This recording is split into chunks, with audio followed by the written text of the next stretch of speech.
Bonjour à tous. La Fédération française de rugby est heureuse de vous accueillir pour ce troisième webinaire Sciences et Rugby. Celui-ci portera sur justement une question qui est actuellement centrale dans le domaine de la performance, c'est l'apport des sciences et des technologies dans l'entraînement et dans la méthodologie d'entraînement.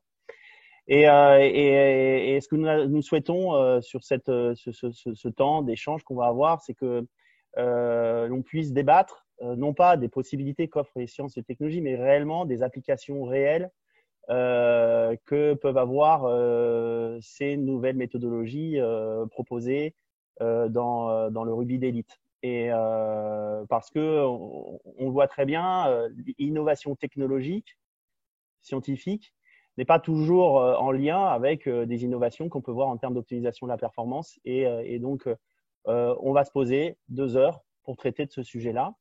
Et pour l'occasion, je suis heureux, même fier de confier l'animation de ces débats et de ces présentations à Cédric Leduc.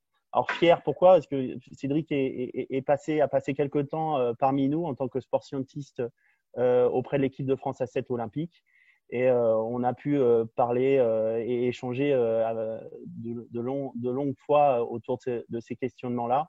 Et d'ailleurs, ça l'a tellement passionné qu'il est en train de finaliser une thèse à l'université de Leeds dans l'équipe de Ben Jones, qui est quand même un laboratoire très productif dans ce secteur-là. Et donc, c'est pour ça que je suis plutôt heureux de confier cette animation à Cédric. Alors, pour ceux qui le connaissent un peu, vous pourrez aussi observer qu'il a tenté de se coiffer correctement aujourd'hui. Je dis bien tenter, mais il y a du mieux quand même. Donc, je vais laisser la parole à Cédric pour présenter plus en détail ce webinaire avec tous les intervenants.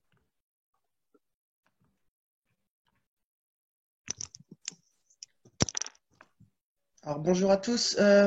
Julien, merci pour l'introduction, surtout pour ma coupe de cheveux qui, au passage, je trouve très bien. Donc, l'objet de ce webinaire, donc on aura 3 présentations aujourd'hui. La première, elle sera faite par Dan Weaving, qui parlera de comment il gère toute la complexité autour de la gestion des données au sein d'une équipe professionnelle de rugby à 13. Par la suite, on aura Vincent Godelière, qui est sport scientist au club de Clermont et qui là nous fera plus un retour de son expérience. Et enfin, on finira par une présentation co-animée par Jean-Baptiste Paquet et Adrien Vachon. Donc Jean-Baptiste Paquet, le préparateur physique du centre de formation au Stade Rochelet, et Adrien est actuellement étudiant en thèse CIFRE et il assiste Jean-Baptiste au quotidien. Donc, on va commencer avec Dan. Donc, Dan, pour le présenter, Dan a été sport scientist avec l'équipe de Leeds Rhinos, donc rugby à 13, et en parallèle, il a été et il est toujours maître de conférence à l'université Leeds Beckett. Ces thématiques de recherche portent principalement sur les approches réductionnistes et la charge d'entraînement. Et là, il va nous présenter un peu comment il gère ou comment il intègre toutes ces recherches au sein de son quotidien de sport scientist. Donc, la présentation sera en anglais.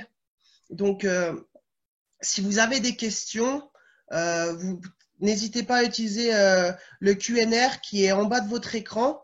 Posez votre question en français ou en anglais.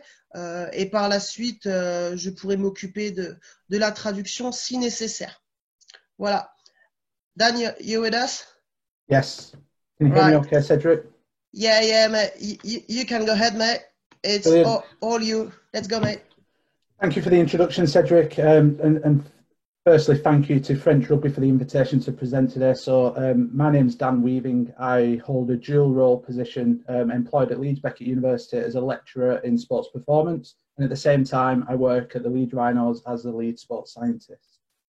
So straight into the presentation, really, there's 3 main sections in terms of an overview of today's presentation. The first half is going to really just trying to provide some context and issues with data overload in professional sport, trying to highlight the balance between the theoretical complexity of the training process and balancing that with the practical reality of providing applied sports science support to athletes.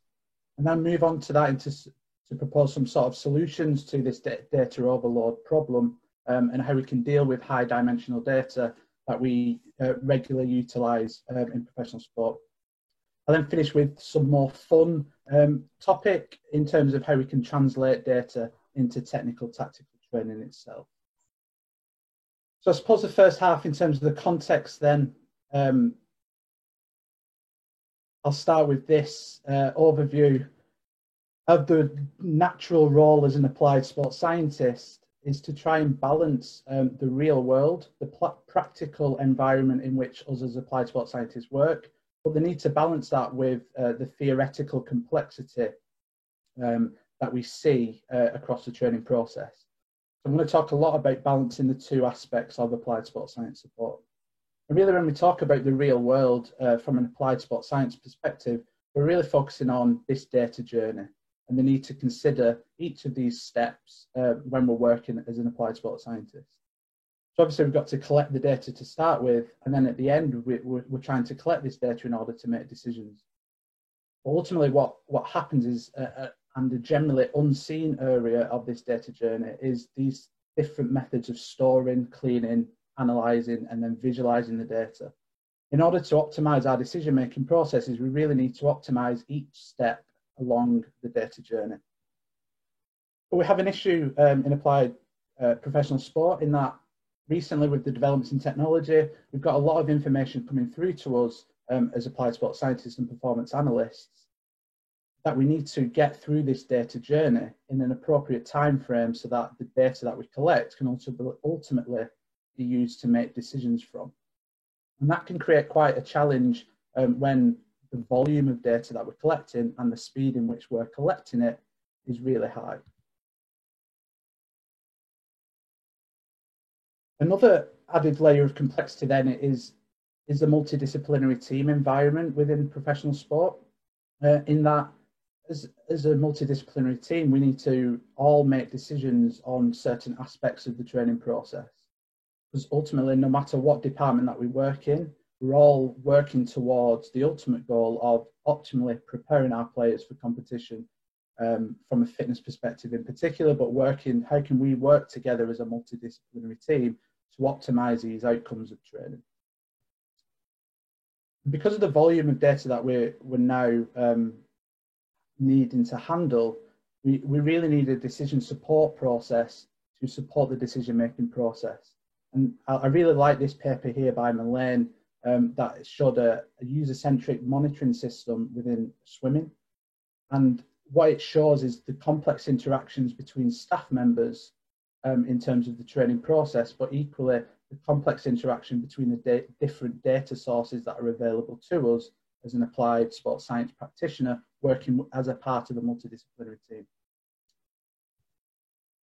And one key area that we wish to focus on, or a central focus of our multidisciplinary team, is obviously optimizing our preparation of players during the training process. And hopefully we've seen this model by Impellizzeri et al. That provides a really broad, abstract overview of the training process itself. In that we start with our performance level and trying to understand the determinants of performance. We then test the determinants to develop our training goals. We then prescribe training and then monitor the training to evaluate whether we're providing the optimal stimulus to the player in terms of the internal training load. So whilst we start with this broad overview of the training process, then when we start to delve deeper into the training process and aspects of the training process, we start to unpick the complexity of each different area. So obviously in terms of the external load then, which is the volume and intensity of the activities that the players complete, us as strength and conditioning coaches and sports scientists manipulate the variables of the external load in terms of the volume and intensity to prescribe different training modalities across the training process. So if we're prescribing different modalities across the training program, we need to monitor different variables to represent these different training modalities. For example, average speed and acceleration might be a really useful measurement for evaluating technical tactical work, but it's not going to provide us with much information when we're looking at resistance training. So the real world, we're already unpicking that we're collecting multiple measures to represent the external load. We then think about an athlete's individual characteristics then, and these are the moderating factors of load and response. We start to see again that different factors such as the player's sleep quality and quantity, their actual starting fitness level, are all important moderators of how we respond to a given training stimulus. So again, you see, as we start to understand that in practice, we start to measure different aspects of an individual's characteristics as well.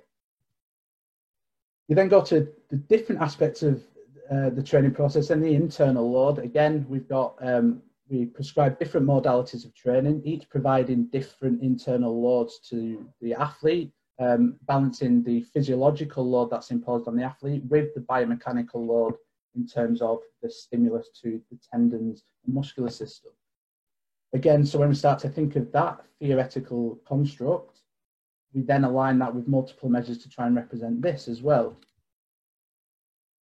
And then you think about our outcomes of training, such as training adaptation or equally technical tactical performance on the pitch. Again, what we're dealing with is a variety of different data sources in order to represent this training process. So really, that was a long-winded way of highlighting in detail that across the different aspects of the training process, the external load, the player's individual characteristics, and the internal load, we're really dealing with high dimensional data in our day-to-day data streams. So it's important to consider that obviously within each area, we really need to consider the reliability and the validity of the measurements. But even after that stage one of our data quality process, we're still often left with high dimensional data across the training process. We've got multiple valid and reliable measurements.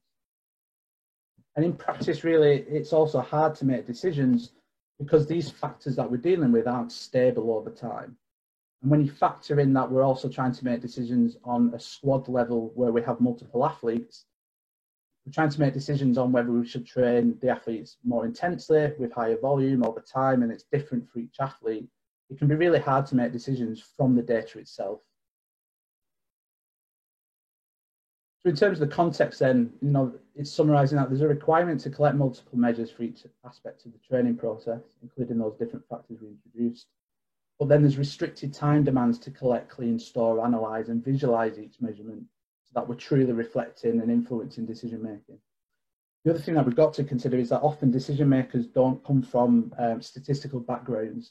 So we really need to consider how we present and visualise that data so that decision makers can understand the messages that we're trying to convey through the data that we produce.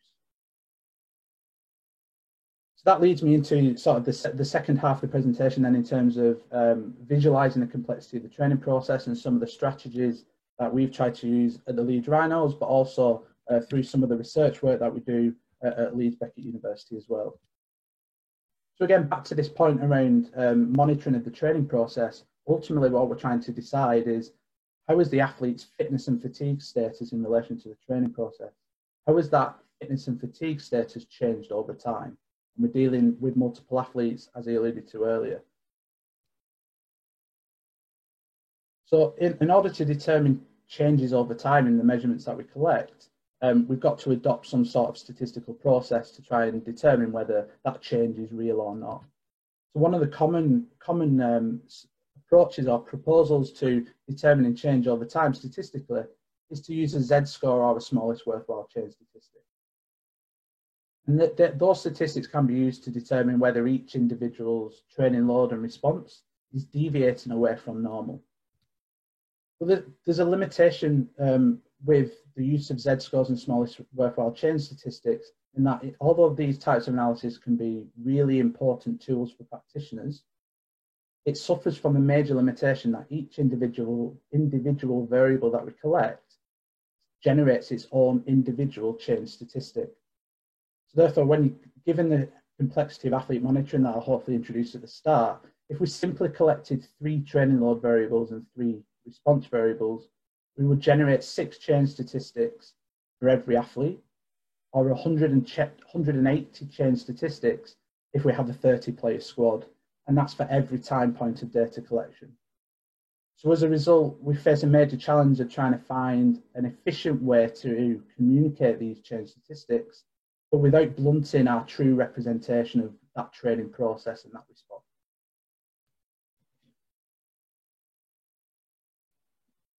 So back to the start in terms of the real world and the theory, we're trying to consider how we can combine data sources to make it easier to handle, but at the same time without losing our representation of this training process. So through our research at Leeds Beckett University and through my PhD at the University of Hull, we started to explore different analysis techniques to try and understand this higher dimensional data. And one of the techniques was principal component analysis, which has a benefit that it can investigate the relationships between measures within a data set and then combine the variables without losing too much information. And then from that, what we developed was a method called partial least squares correlation, which is similar to PCA, but it has the added advantage that it can investigate the relationships between data sets, which when we're looking at these dose-response relationships between the training we prescribe and some outcome, it can be really useful to try and unpick these multivariate relationships between blocks of data. So essentially, in theory and conceptually, we're simply trying to use these techniques to create composite scores that take into account the relationships between the data sets.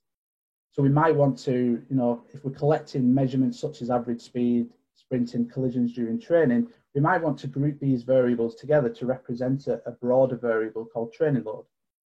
Equally, we might want to do that for our fitness testing in terms of the speed, strength and power, or we might want to combine variables to create an attacking performance variable. There's a lot of different applications. So I wanted to just provide an overview of how PCA is conducted and what information we can derive from it and how we can visualize data from it. So if we're working in applied sports science, we typically see data sets such as this. So where we have a row of observations for a player and then a variable as our column. So in this example, we collected training load measures, including individualized training impulse, body load, from 19 professional players across 2 12-week preseason periods. And we split that data set by different training modalities that the players completed, including conditioning, technical tactical work, and speed training. So then we wanted to conduct PCA to investigate the relationships between the measurements, but then condense that information down so we can visualize the information more simply. So how's that done? Well, principal component analysis transforms the original variables into new ones, and that's termed the principal components. Now the rule is that there's always the same number of principal components as the input variables, and each principal component provides entirely uncorrelated information, which can be really useful when we're visualizing data sets. And there's two key aspects to the PCA analysis, two terminology, eigenvalues and eigenvectors, and they're really useful for interpreting the principal component analysis. So in this data set example from pre-season, we generated the relationships between the training load measures, conducted principal component analysis, and this generates an eigenvalue. And the eigenvalues tell us how much of the information is captured within each PC. And the third rule of principal component analysis is that it's always ordered so that the first few components generally capture the majority of the information. So we can see here in this example, the first and second PC captures approximately 80% of the total information that is provided by the original data set of the training load measures. We can simply use visuals to try and identify which principal components we should use, but generally when we're visualizing data using PCA, we generally select the first two principal components. So the second stage of PCA then is our interpretation. We need to interpret what that principal component means.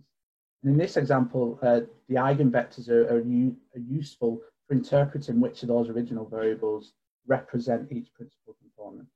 Now values closer to -1 or +1 show a better relationship to that constructed principal component.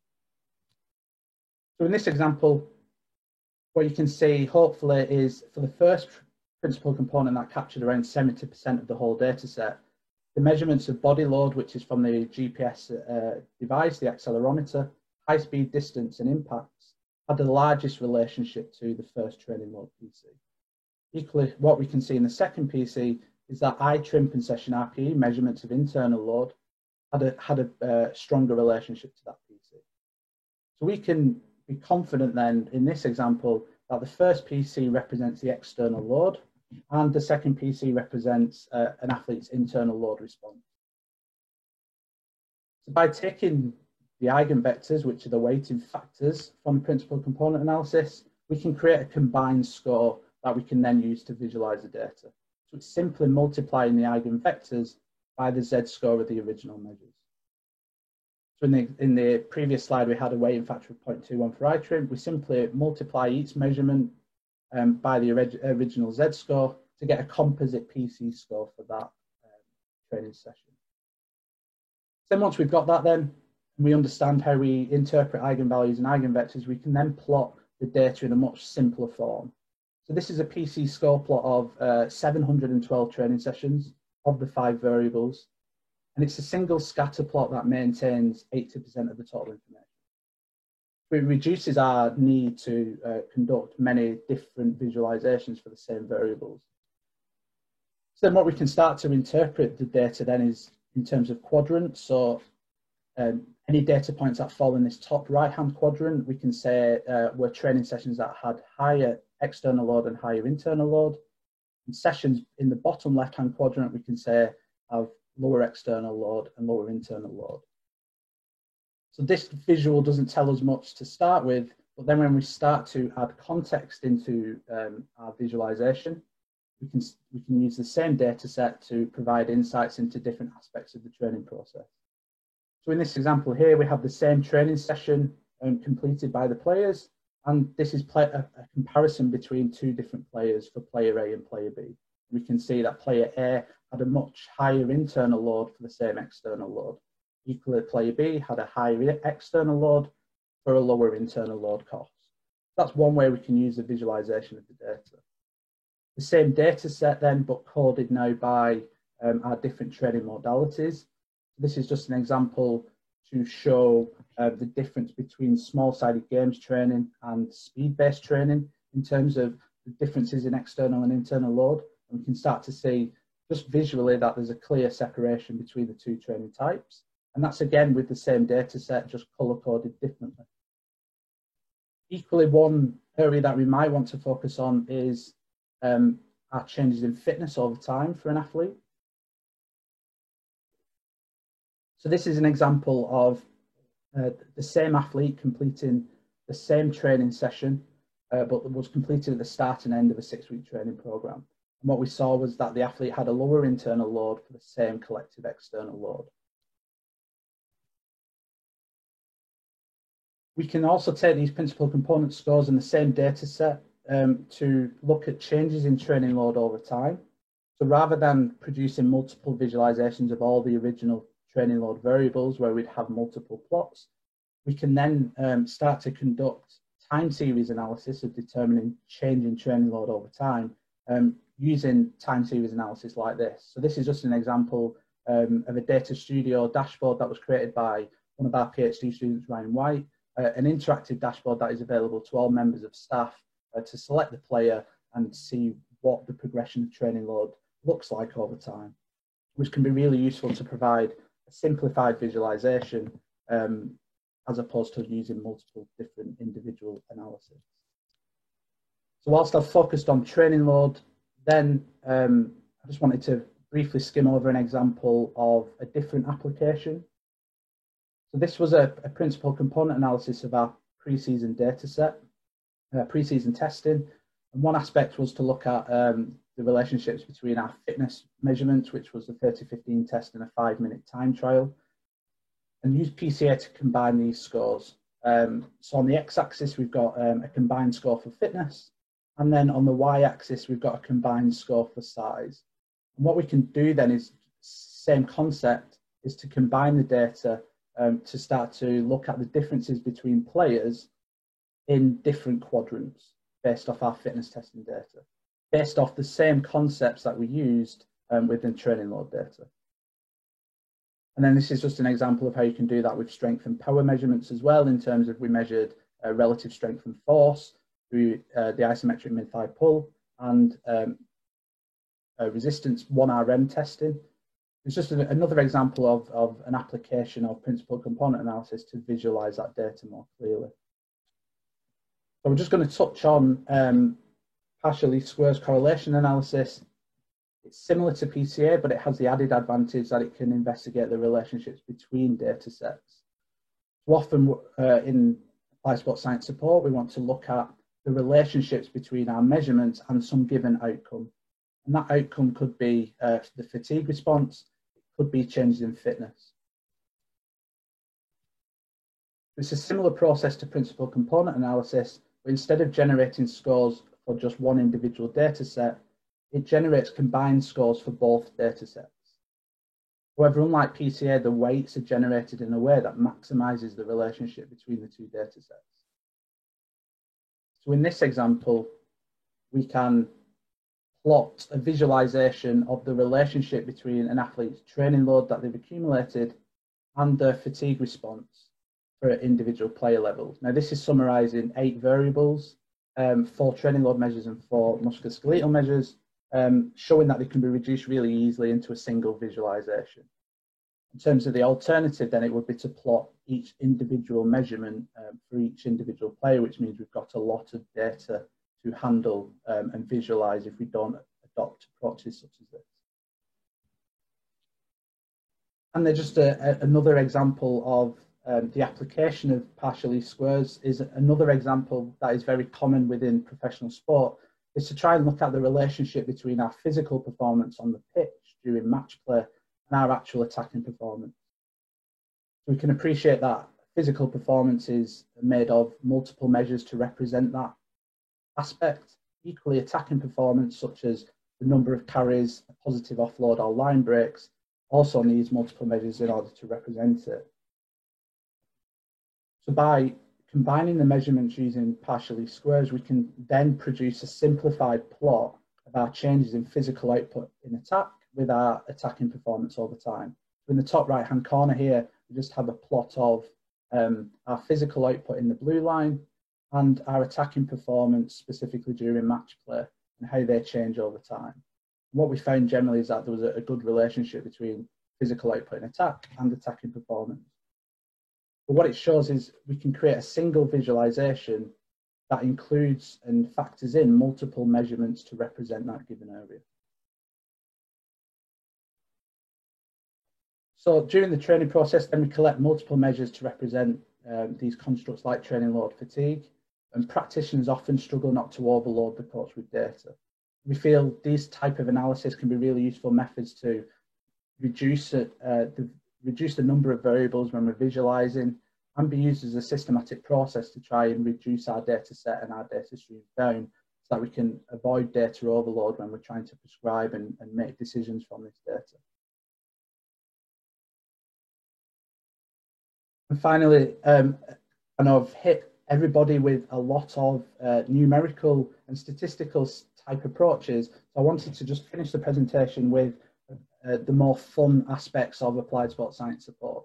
And that's in terms of trying to use data to drive our technical, tactical training intensity. So if we go back to the start of the presentation then, in terms of the external load, obviously we've prescribed different modalities of training, but one of the biggest training modalities in terms of the overall time across a season is our technical, tactical training. Technical tactical training contributes the largest proportion of total field-based training time, but equally we can only prescribe so much training over a period of time. So how can we maximize training intensity and align within a technical tactical framework? So we need to ensure that the external load elicits an internal load that will elicit a fitness improvement. So we're trying to maximize our training intensity through a technical tactical framework. So through some of our research then, we've tried to identify the highest intensities of competition between the playing pathway and trying to generate normative data to identify for a given period of time, in this example, 5-minute period, what are the highest physical characteristics that we identified during the match. And to do that, we took the 10 Hz GPS trace and simply conducted a moving average to try and identify the highest running and collision periods of match play. So generally what we found in Rugby League is that the peak 5 minutes averages around 115 meters per minute, and for the peak collision period, we had the highest number of collisions, around 3 collisions per minute. This normative data can then be used for the coaching staff to evaluate how our training drills compare to these highest intensity competition. Equally, what we also wanted to look at was the highest collision intensities of competition.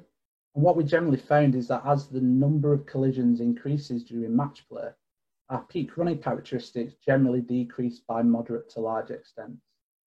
What was really interesting as well is that the peak running and collision periods of match play occurred at different times within the match. And that really emphasizes the need to consider different drills for the peak running and contact periods. So how can we use this data then to try and drive technical tactical training intensity during training? So obviously we understand the highest intensities of competition, and that data can be used as our reference point to evaluate our training intensity. As a process, just as an example, what we do during training sessions, and in particular small-sided games work, is we monitor the speeds of the players in real time using the real-time device from the GPS system. And this is just an example of the type of output that we would receive during training sessions. So I would be receiving this data in real time, and at the same time, I'd be feeding the data back to the coaching staff who wear Apple Watches on the side of the pitch. And then through that communication of the data, we can start to manipulate our training intensities in real time so that we're achieving our goal of that training intensity for that given session. So I thought I'd give a quick example of the type of drills that we might prescribe to try and replicate these highest intensities of competition. So this is a 1 minute example of a kick chase game that we implement during training. So it's a non-contact focus on the transition between attack and defence. So in this example, this game here, the duration of the training drill was 10 minutes. And our average speeds exceeded the peak intensity of competition for average speed, average acceleration, and high speed running. And generally, when there's a non-contact focus in training, we'd like to exceed the highest running periods when we identify that we want to hit that intensity during that training drill. And through working with the coaching staff and the head of performance, Chris Black, we've been able to really tie and infiltrate the data into our decision making for different aspects of training. And we can then use that data to evaluate each of our training drills and to rank the intensities of our training drills as we collect more and more data on the different drills that the coaches prescribe. And that can help the coaches identify on certain days whether if the goal of the session is to work a low intensity, what training drills can we use to replicate that? In terms of an overall summary then, trying to consider the balance between the complexity of the training process with the practical reality of applied sports science support. Many measures of training load share a lot of similar information, but this changes dependent on the mode of training. And hopefully I've justified the need to consider data overload in professional practice and the need to combine measurements using suitable methods such as PCA and PLS, as these methods can be used to evaluate the similarity of the measurements, but also mainly can be used to visualize more data in simpler ways. And then finally, just ensure that aspects of your data can directly inform coaching practice, as they are the central contributors to the overall training program. So for those who are hopefully interested in the use of principal component analysis to visualize data sets more efficiently, I've just provided some resources that you can access to apply principal component analysis into athlete monitoring, including an example in a sports science context. And hopefully you will find those resources useful. Thank you for listening. Any questions?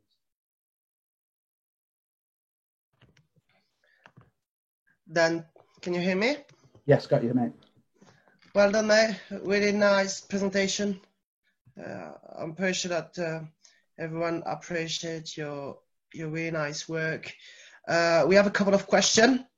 Okay, Yes. so we have a first question from Sebastian Diaz. So if we can give him access to speak, please.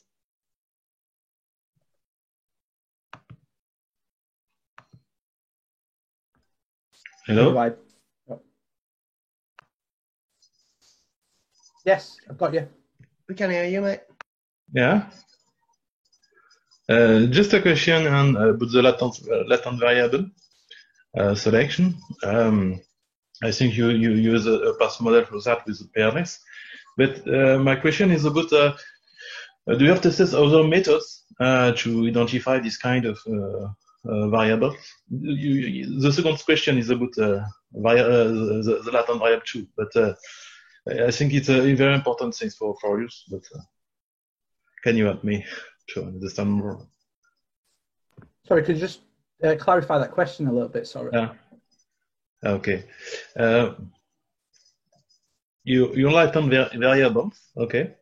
Yeah. I want just to know if you have tested other methods, statistical methods, to have an idea to identify more, or to be sure your selection is good, or why not? To be yeah. Yeah, that makes sense. So we generally test, and that I didn't show this in the presentation, but yeah, we generally compare these methods to different outcomes of training to try and see which approach best represents our given training outcome, like injury or like technical tactical performance.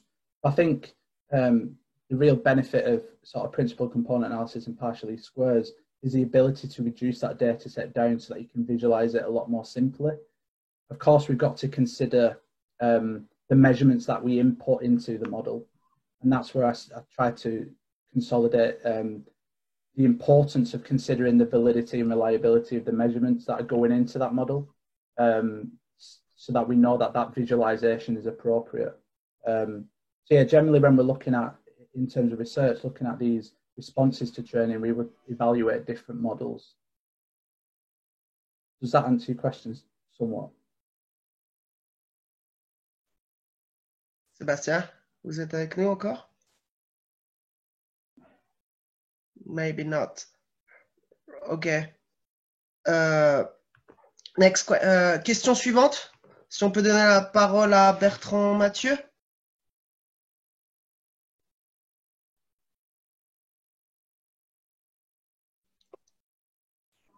Vous m'entendez? Oui. Thanks, Dan. How will these results are communicated, like principal component, to the staff, and how they interpreted them? All right. How do you transmit the that information to coaches, So and how do they buy into it? Brilliant. Great question. So generally, when you think about when we're depending on the analysis, if we're looking at it retrospectively to try and understand what is going on with the data set, generally the coaching staff on that sort of comparison are focused on, say, training load as a whole, as a construct as a whole. They're interested in whether the training load was higher or lower than previous training sessions or previous training weeks, in one example. So whilst the individual measures are important for us as strength conditioning staff and sports scientists, generally when we're communicating the data, we would say it's the external load or the internal load. We wouldn't say it was high speed running or total distance or collisions. The coaching staff, we've just communicated in a way that they understand that these measurements are representing that overall variable, simply so that we can visualize it more simply and they can see the messages that we're trying to communicate through that data. Merci. Donc, si on résume rapidement la réponse de Dan, c'est que généralement les entraîneurs considèrent la charge d'entraînement comme un tout et enfin quelque chose d'un peu pas très bien définis, alors que là, l'avantage des approches réductionnistes via les ACP leur permet d'avoir un peu plus de clarité, un peu plus de compréhension sur ce qu'est la charge d'entraînement en termes de volume, en termes d'intensité, mais aussi en termes d'individualisation. Parce que là, comme Dan l'a présenté, ce genre de méthodes permettent une représentation graphique et individuelle relativement claire. Voilà. On a encore une question. We have another one, Dan, from the Ascension Vinjo country. So if we can, si on peut lui donner la parole. Hi Dan, you can hear me? Yes, I've got you. Thank you. Yes.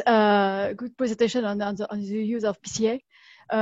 So if we go further after the PCA, then you in your slide you mentioned that you started to categorize the player conditions.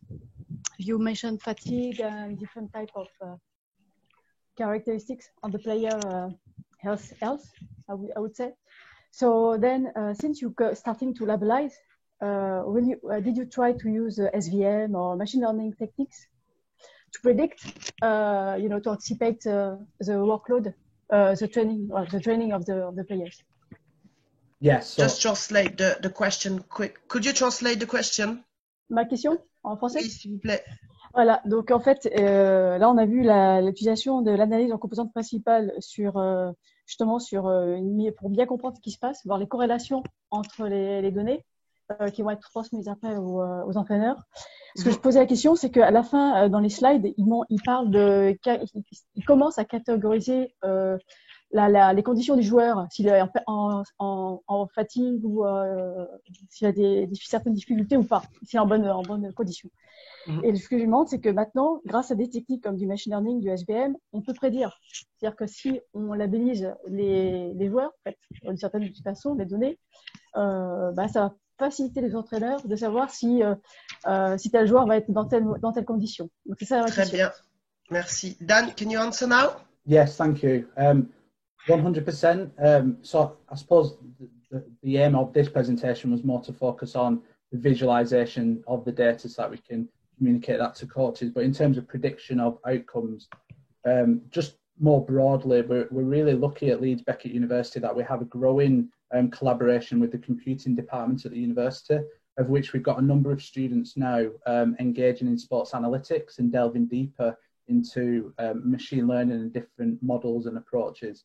In terms of the question specifically for the Leeds Rhinos, we have adopted different types of machine learning like support vector machines and random forests within the limitations of my knowledge on those areas.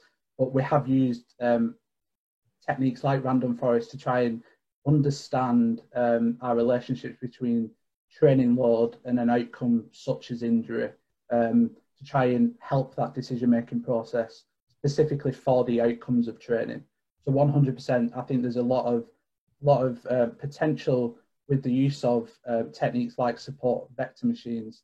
We've just got to be careful, I think, when we're applying these to individual clubs and some of the potential pitfalls in terms of the volume of data for a given athlete. But I think there's a lot of potential, and as best practice, we should be evaluating the performance of different models.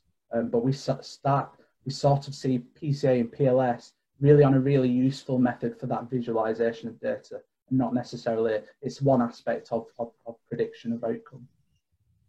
Ouais. Ok, donc si je traduis alors la réponse, savoir si on utilisait d'autres approches que les ACP et autres, la réponse est oui, et il y a un rapprochement très récent avec plus l'école de data science au sein de l'université. Après, d'un point de vue plus spécifique, il y a déjà eu des travaux qui ont été faits en utilisant des techniques comme Random Forest sur plus des problématiques, encore une fois des problématiques de charge d'entraînement, mais aussi des problématiques d'identification des talents. Mais si on résume rapidement, la réponse est il y a encore beaucoup plus à faire et encore beaucoup plus à explorer sur ces aspects-là d'intelligence artificielle, machine learning et sur la performance et la gestion de la charge d'entraînement au sens large. Et après, Dan a conclu sur le fait que l'intérêt, l'avantage principal des ACP, ça va être la visualisation des données et par une réduction du nombre de variables présentées aux entraîneurs. Donc voilà, donc c'est tout pour Dan. Dan, I would like to say a big thank you, mate. It was a really, really good talk. Very clear, a lot of insight about your work in terms of research, but also all of the application into practice. So yeah, mate, that was really, really good. Well done. Thank you for the opportunity, guys. Much appreciated. Right. I'll see you soon. Ok. Donc maintenant, on arrive à notre deuxième présentation qui va être de Vincent Godelière. Vincent, il est... alors, c'est un nouveau terme qu'on voit un peu dans le paysage de la préparation physique française. Il est ce qu'on appelle sport scientist. On est d'accord là-dessus? On est d'accord. Donc Vincent va nous présenter ce qu'il fait au quotidien au sein du club de Clermont et comment la technologie va aider les joueurs au quotidien, puis comment lui utilise tout ça dans son daily business. Vincent, c'est à toi. C'est sympa. Merci pour la présentation. Alors bonjour, moi je m'appelle Vincent. Je suis à la base préparateur physique et après, durant mes stages en tant que Master 2 au Stade Toulousain, je suis parti sur la version plutôt Sport Scientist. Et j'ai été recruté par Clermont là, il y a 3 ans maintenant pour être plutôt vraiment centré sur ce poste-là. Donc, je vais essayer de partager mon écran. Voilà, Cédric ou pas? Pas encore. Ça va arriver. T'as quelque chose ou pas? Partager l'écran. Tac. C'est bon? Et voilà, oui. Si je peux le mettre en plein écran, bah, si je pense que... Allez, c'est à toi. Merci. Donc, voilà. Donc, concernant la présentation d'aujourd'hui, on m'a demandé de parler plutôt de quel était l'apport de la science et des données dans le sport actuel, enfin dans le rugby actuel. Donc, j'ai divisé ma présentation en 3 parties. La première, ça va vraiment être axé sur l'utilisation de la donnée pour caractériser et profiler, on va dire, des situations, des systèmes de jeu ou carrément des joueurs. La deuxième partie, ça va être plutôt de suivre justement mes systèmes. Et la troisième, ça va être apprendre de ma donnée pour essayer d'agir de façon plus performante par la suite. Donc de la donnée pour profiler, dans ce sens, le but pour moi, il est de caractériser ou d'objectiver des situations assez complexes ou des systèmes complexes pour mieux les comprendre et agir sur eux. Donc, si on prend l'exemple du sportif de haut niveau, ça va être connaître ses forces, ses faiblesses, ça va être savoir sur quels paramètres je vais pouvoir agir de façon importante parce qu'il est faible, et sur d'autres paramètres, ça va être un peu plus subtil, il va falloir être un peu plus optimum. Ou selon la saison, je vais avoir des passages où je vais pouvoir plutôt travailler sur mes points faibles et d'autres sur des points forts. Donc, l'intérêt de la donnée pour moi, dans un premier temps, ça va être vraiment de caractériser ce système-là, de l'objectiver, d'avoir des valeurs, et de justement me rendre compte si ce que je lui propose, c'est en adéquation avec lui. Sur le versant plutôt activité rugby, alors on va dire que c'est important d'analyser l'activité dans le sens où, par exemple, sur un sprint, sur un 100 mètres, ou toutes les activités assez épurées comme le sprint, on va pouvoir identifier toutes les phases différentes de la performance, qu'est-ce qui va nous permettre d'être performant, sur quel régime on va devoir travailler, quels muscles sont sollicités. Dans le rugby, c'est assez complexe dans le sens où c'est un sport collectif à plusieurs, avec des actions très différentes entre le ruck, le plaquage, les sprints, les appuis, etc. Donc, on va devoir trouver un système de mesure qui va nous permettre justement de caractériser toutes ces petites phases, toutes les demandes finalement de ce qu'est l'activité rugby, pour ensuite le proposer dans le système d'entraînement. Donc là, j'ai mis quelques rapports un peu dispatchés comme ça sur le slide, pour vous montrer que la première étape, c'est vraiment de comprendre ce qui se passe pendant un match de rugby. Quelle est la demande en termes de volume, d'intensité, d'impact, de rythme. Après, si on va de façon plus précise, comme c'est quand même un sport sur 80 minutes, il y a des phases qui vont être un peu plus dures que d'autres. Donc là, il y a au niveau vocabulaire, il y a une histoire de worst case scénario qui sort sur la plupart des publis, où là, c'est vraiment analyser les phases les plus importantes, les plus dures qu'on peut retrouver dans un système d'entraînement.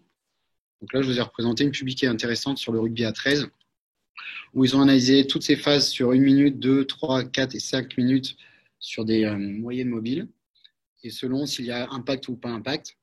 Et pour avancer un peu sur la suite de la présentation, ces éléments-là vont nous permettre en fait après de construire tout notre système d'entraînement pour être en adéquation avec vraiment ce que c'est l'activité rugby. Ensuite, ça nous permet aussi de comprendre mieux nos charges d'entraînement. C'est-à-dire que là, j'ai mis une représentation de nos charges d'entraînement sur la pré-saison de l'année dernière et celle d'il y a 2 ans, et essayer justement de comprendre comment on augmente tel ou tel paramètre et d'objectiver de façon claire, parce que des fois, il dépend juste de quelques répétitions de jeu, quelques répétitions de tel outil de préparation physique pour atteindre les objectifs. Donc, l'intérêt, il est réellement dedans d'objectiver, de caractériser, de comprendre la situation et après d'interagir dessus.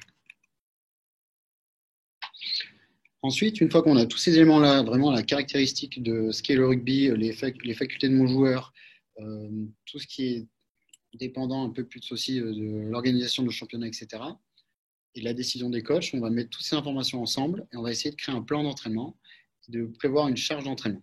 J'ai appelé ça le workload prévu. Et tout l'intérêt après va être de voir si ce que l'on prévoit est réalisé ou pas. Donc la deuxième partie, elle est plutôt orientée sur le monitoring, c'est-à-dire de la donnée pour suivre. Suivre quoi? Suivre la performance. Est-ce que, comme je vous ai dit tout à l'heure, on est en adéquation avec l'activité rugby? Est-ce qu'on prépare bien un rugbyman et pas un marathonien? Est-ce qu'on est en adéquation avec la position, c'est-à-dire le poste du joueur? Est-ce qu'il remplit les standards pour essayer justement d'atteindre le haut niveau et de réaliser des performances dignes de l'exigence du club? Et l'autre partie, ça va être plutôt axé de façon individuelle sur le joueur. Ça va être essayer de comprendre, de contrôler l'état de fatigue de notre joueur. Donc là, c'est une petite slide en mémoire à mes années STAPS où c'est un peu pour représenter l'adaptation à l'entraînement. Donc l'intérêt finalement de tout processus d'entraînement, c'est de créer un stress sur un système humain, ce qui va permettre une adaptation au fur et à mesure de ce stress. La problématique, c'est plus il va falloir éviter, excusez-moi, l'idée c'est vraiment de proposer un stress de façon incrémentale, de sorte qu'on n'atteigne pas un seuil de rupture. C'est-à-dire que pour moi, tout système peut être adaptable. Tout le monde pourrait faire un marathon. La seule chose, c'est de l'adapter à l'individu. C'est-à-dire de proposer vraiment une charge qui peut être digérée, qui peut être acceptée et qui permet au système physiologique de se mettre en place, au niveau hormonal, musculaire, etc. Donc, chez certains, ça prend plus de temps, chez certains, ça va très vite. Mais l'intérêt, il est réel de vraiment contrôler ce que je propose, de regarder la réponse à ce système, de voir justement si on est en adéquation ou pas avec ce que l'on souhaite faire. Tout ça dans un but de créer de la performance.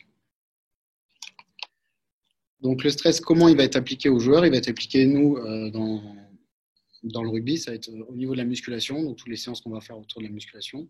Ça va être l'activité rugby et aussi tout ce qui va être outils de fitness, c'est-à-dire tous les outils qu'on va pouvoir utiliser pour augmenter les qualités physiques de nos joueurs sur le terrain.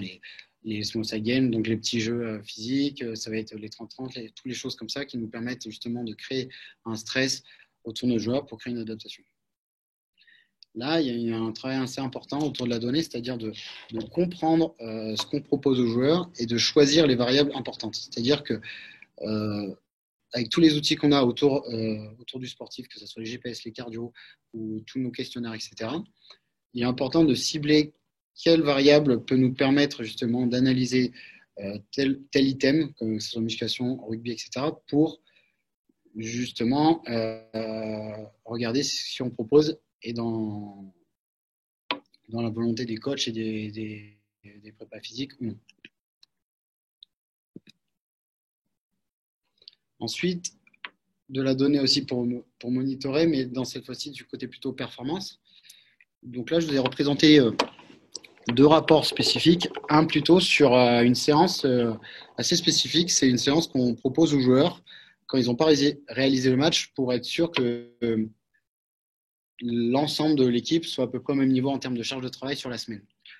Donc là, la donnée elle me permet justement d'avoir caractérisé toutes mes phases intenses que je peux retrouver dans le rugby moderne et d'essayer de les proposer dans un entraînement très spécifique. Et toujours dans le culte de la performance, de booster mes joueurs, je vais les classer, je vais utiliser des Z-scores ou des répartitions gaussiennes pour justement donner de la valeur à leur performance. Donc, par exemple, comme on peut le voir ici, mes joueurs sont classés. J'ai créé un score par rapport à des variables qui sont importantes pour moi, qui sont en lien avec l'activité match. Et je les classe par rapport à toutes les valeurs qui ont été réalisées depuis 3 saisons pour justement classer mes joueurs et que j'arrive à les stimuler de cette manière-là. Ensuite, de l'autre côté, là, c'est une sorte de rapport vraiment axé sur la haute intensité où le but, c'est de représenter la demande de la position, c'est-à-dire du poste, ce qu'a réalisé le joueur et où est sa moyenne. Tout le temps encore dans l'objectif de coller le plus à l'activité rugby et d'être proche de ce qu'on attend en match, c'est-à-dire que notre entraînement soit assez spécifique et assez performant pour pouvoir être performant en match. Ensuite, toutes ces données que je vous ai exposées vont induire une charge d'entraînement cumulée sur la semaine. Et là encore, quand on parle de charge d'entraînement, je vais les exprimer de 2 manières. Il y a une manière qui va vraiment être axée sur la performance. Donc là, comme on peut le voir, je vais exprimer les charges en fonction du match, en fonction d'un worst case scénario pour être sûr que je sois dans les intensités demandées. Et de l'autre côté, plutôt sur la performance maximale de mon joueur pour voir si je suis sur un stress important ou pas. Donc il y a vraiment le côté, pour moi, la donnée, elle va vraiment être axée côté performance et de l'autre côté santé et limiter la blessure. Et ensuite, mon rôle, ça va être de regarder si ce que nous avons prévu pour l'équipe et ce qu'on a réalisé est en adéquation avec ce qu'on avait prévu. Et dans ce cas-là, si elle l'est, tant mieux. Si elle ne l'est pas, on va réaliser des top-up pour ceux qui sont en retard, c'est-à-dire qu'on va rajouter des séances spécifiques pour les joueurs qui n'ont pas réalisé ce qu'on leur a demandé sur la semaine, où on va réaliser moins de turnover pour qu'ils aient plus d'activité dans les jeux, où on va rajouter des séances de musculation, on va travailler sur les points faibles, on peut fonctionner comme ça. Et à l'inverse, pour les joueurs qui sont en avance sur la charge de travail qu'on souhaite décharger, on va pouvoir proposer des séances de lutte, des séances de bike, où on va proposer beaucoup plus de turnover dans l'activité tout au long de la semaine pour limiter la charge d'entraînement. De la donnée également pour classer. Dans notre milieu, on a un peu un culte de la performance et on est toujours sur la recherche de l'optimisation. Donc déjà, dans la première étape, la donnée, là, elle me sert vraiment d'aller valider certains outils et de choisir les outils les plus performants pour réaliser justement mes projets. Donc là, par exemple, c'était une étude que j'avais fait en licence même, où là, le but, c'était de comparer différents systèmes et de choisir le plus précis possible.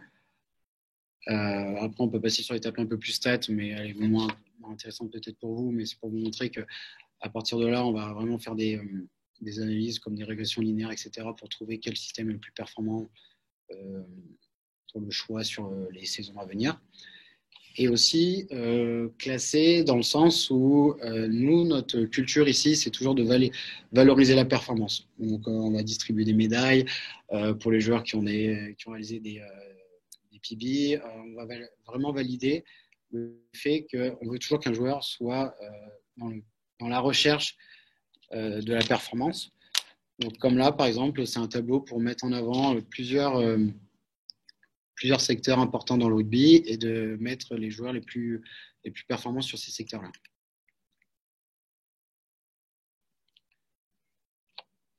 Alors, la dernière étape, c'est de la donnée, mais pour moi, pour apprendre du passé.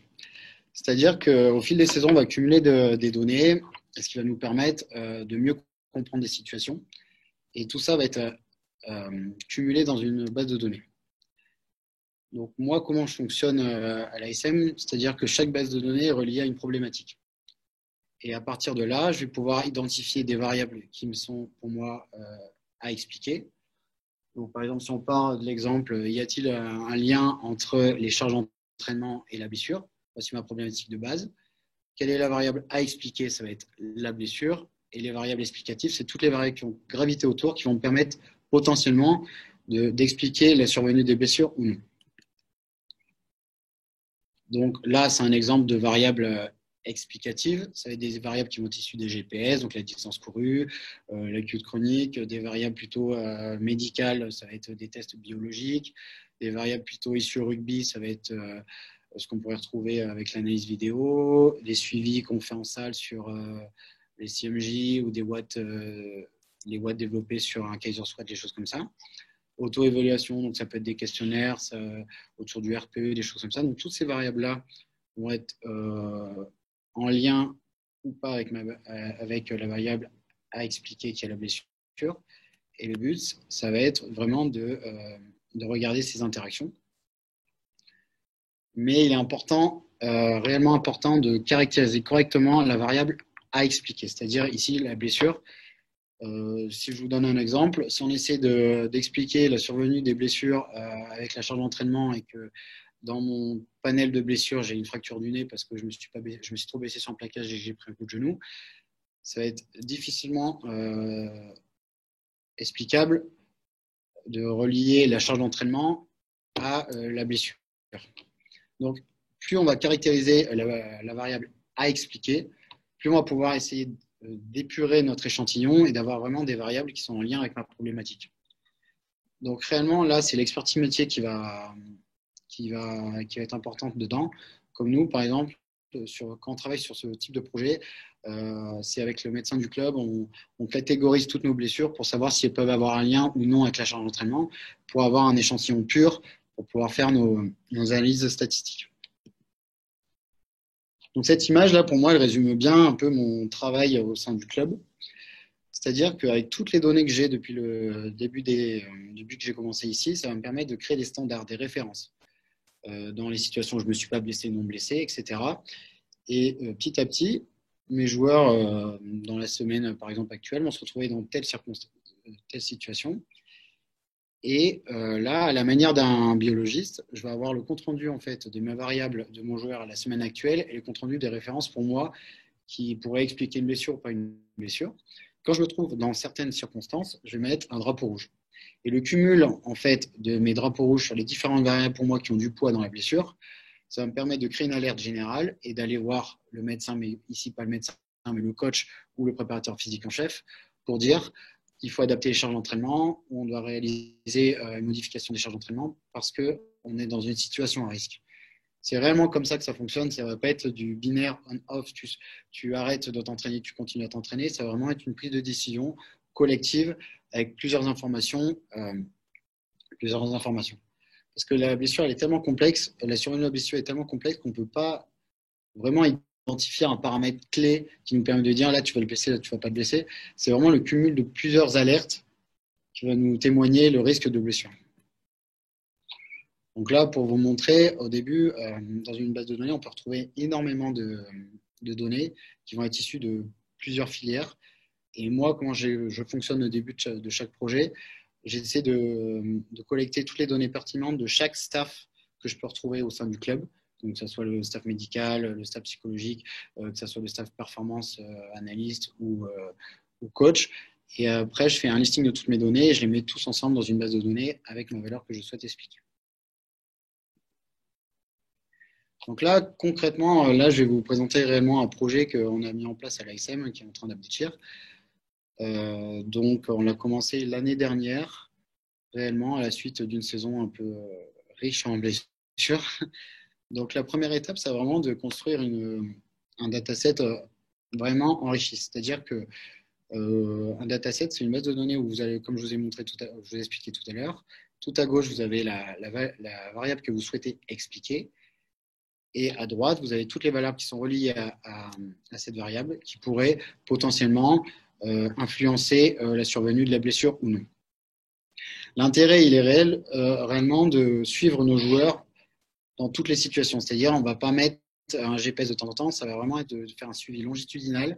Et justement, c'est c'est les spikes, c'est les ruptures dans un système un peu routinier qui va nous mettre en évidence le fait qu'il y a un changement et potentiellement qu'il y ait une blessure. Donc, toutes ces données vont issues de la littérature scientifique, donc avec toutes les publications autour de la blessure. Il y a pas mal de papiers qui sont sortis par Tim Gabet.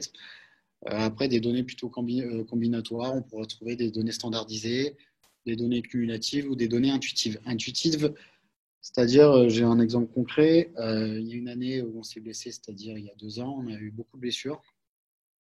Et on s'est rendu compte qu'on blessait beaucoup de joueurs quand on rentrait très tard sur les matchs à l'extérieur. Donc, du coup, on a mis ce paramètre en compte, cette histoire de rentrer tard le soir. Donc, on crée une variable qui peut représenter ce phénomène. On le met dans la base de données. Et à partir de là, on essaie de suivre justement l'évolution des blessures par rapport à ce paramètre, regarder si ça a une influence ou pas. Donc là, c'est un résumé avec certains exemples. Donc, données scientifiques, comme je vous ai dit tout à l'heure, autour de Tim Gabet ou Martin Buchheit. Données combinatoires, ça va être la combinaison de, comme là, un ratio chronique. Données standardisées, ça va être exprimer la variable, mais en fonction de l'individu, c'est-à-dire en fonction de son max, ou en fonction du profil de joueur. Données cumulatives, pour moi, ça va être regarder comment la variable se comporte au fil du temps. Et données intuitives, je vous ai donné un exemple juste avant. Ensuite, la première étape, ça va être de faire une analyse un peu descriptive, de vraiment trouver un peu toutes les variables qui pourraient expliquer la variable que je souhaite expliquer, c'est-à-dire la blessure, de vraiment augmenter mon panel de variables pour en laisser de côté et être sûr que j'ai à peu près un échantillon important de variables. Donc, comme là, par exemple, c'est un rapport qui met en évidence mes charges d'entraînement avec l'apparition des blessures, ce qui permet, en fait, comme on est plusieurs à regarder ces rapports, de se poser des questions, d'orienter nos problématiques et de se dire peut-être que cette variable est du poids, peut-être que non. Là, on se retrouve dans cette situation-là, on met ça dans la base de données, histoire qu'on ait une base de données vraiment solide. Ici, c'était l'analyse de l'année catastrophique en termes de blessures qu'on a réalisée il y a 2 ans. Donc, comme je vous ai dit tout à l'heure, le premier filtre qui est fait avec les médecins, ça va être vraiment de savoir si la blessure elle est potentiellement reliée à la charge d'entraînement, donc elle est exploitable, ou si elle ne l'est pas, comme une commotion, une fracture, etc. Et après, d'identifier de façon longitudinale, donc sur toutes les semaines qu'on a, les périodes vraiment où on a eu beaucoup de blessures, et essayer de comprendre dans ces périodes-là qu'est-ce qui s'est passé, qu'est-ce qu'on a changé dans le système d'entraînement, etc. Et justement d'enrichir de plus en plus notre base de données. Une fois une base de données vraiment construite et fiable, on va essayer de réaliser plusieurs processus, on va dire, de data science. Ou ça peut être des ACP, on va faire des régressions logiques, ou juste des corrélations, etc. pour épurer un peu plus notre échantillon de données et prendre les variables qui nous permettent justement d'influencer sur la blessure. Et après aussi, il est important de choisir des variables sur lesquelles on va pouvoir manager. C'est-à-dire que si je prends une variable qui est très complexe, sur laquelle je ne peux rien proposer, aucune adaptation sur le terrain, finalement, c'est trouver une variable sur laquelle je ne pourrais pas jouer. Par contre, si de façon utopique, on dit que c'est la distance courue qui a un effet sur la blessure, cette variable, je peux la manager, je peux faire plus de distance, moins de distance sur la semaine. Donc, je peux vraiment essayer de la contrôler. Donc, voilà. Il y a déjà plusieurs travaux qui sont sortis sur cette problématique de blessure, de charge d'entraînement.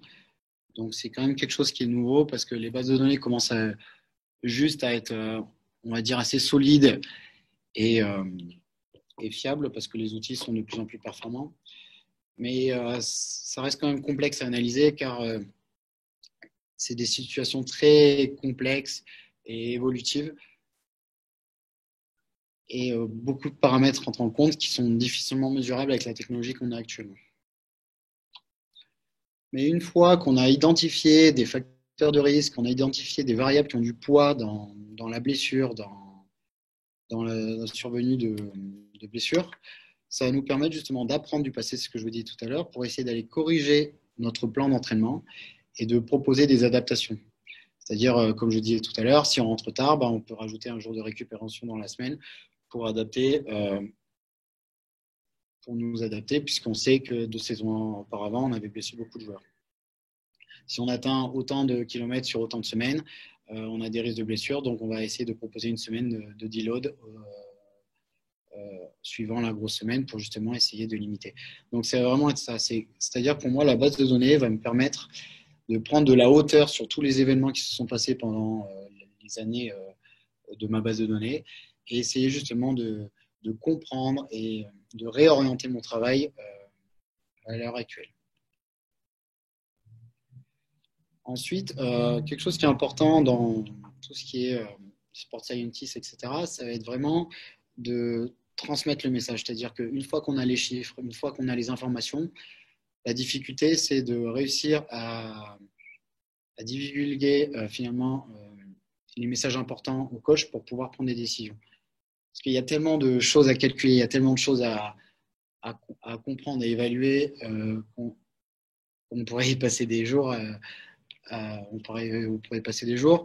Mais le problème, c'est qu'il faut vraiment que ce qu'on propose, ce que l'on trouve, puisse être utilisé par les coachs, par les joueurs et que ça puisse permettre une optimisation du système d'entraînement au sein du club.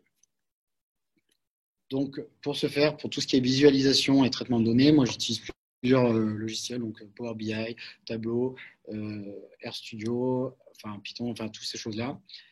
Et avec tout ça, le but, ça va vraiment être d'essayer de capter l'attention et de transmettre un message rapide et efficace.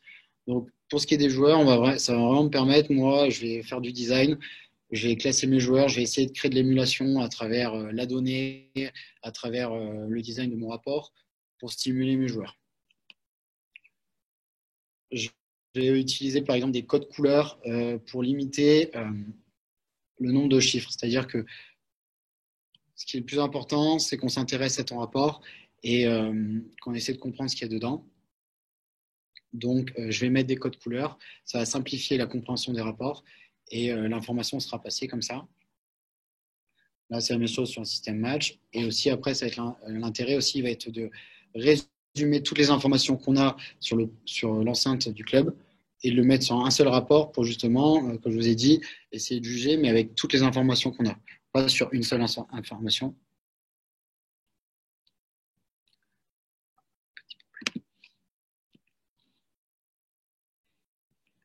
Et pour finir, voici le modèle final, c'est-à-dire que vraiment, je vais avoir ma donnée en premier temps pour essayer de comprendre l'activité rugby, comprendre mon individu, mon sportif. Je vais préparer une charge d'entraînement, une planification. Ensuite, ma donnée va me permettre de suivre mes joueurs, de suivre mon état de forme, de regarder si ce que je propose est en adéquation avec ce que j'avais prévu. Si ça l'est, tant mieux. Si ça ne l'est pas, je m'adapte. Et le panel de données que j'ai depuis le début me permet justement d'aller corriger mon plan d'entraînement et d'optimiser petit à petit pour être le plus performant possible. Toutes ces données-là, elles ne viennent pas de moi, elles viennent vraiment de tout le processus ASM, c'est-à-dire du joueur, en passant par le médecin, au kiné, au préparateur physique, analyse vidéo et au coach, pour justement utiliser l'expertise métier de tout le monde et être sûr qu'on est vraiment dans l'optimisation. Donc, pour conclure, réellement, tout part pour moi des coachs et de la demande des coachs, c'est-à-dire qu'ils vont réaliser un plan de jeu, ils vont réaliser une stratégie, une identité ASM réelle au sein du club. Qu'est-ce que ça implique? Ça implique un rugby de mouvement, ça implique un fitness de haut niveau, ça implique une musculature importante, etc. À partir de là, la donnée va me permettre de caractériser chaque item de ce qu'est le rugby à l'ASM. À partir de là, je vais pouvoir contrôler tout ça au fil de la saison et essayer, avec toutes ces données-là, de comprendre, et saison par saison, essayer d'améliorer le processus pour justement limiter mes blessures et essayer de trouver les facteurs de performance de notre système d'entraînement pour s'améliorer de plus en plus. Et je vous remercie de votre attention.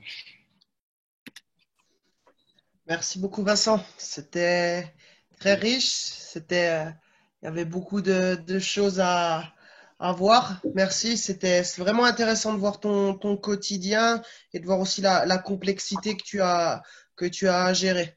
Un grand bravo aussi parce que ce poste est jeune en France et tend à se développer grâce à des personnes comme toi qui on va dire, le popularisent. Donc, félicitations. On a le temps pour une question qui est de Louis. Si on peut lui donner la parole. Vous m'entendez? Oui, bonjour. J'entends plus. T'es plus là? Ok. Je vais quand même poser la question. Donc, Louise demandait à quel point les staffs prennent en compte tes propositions sur la charge d'entraînement et dans quelle manière ils vont adapter leurs pratiques en fonction de toi, en fonction de ce que tu leur donnes comme information. Alors, déjà, premièrement, ça dépend des périodes.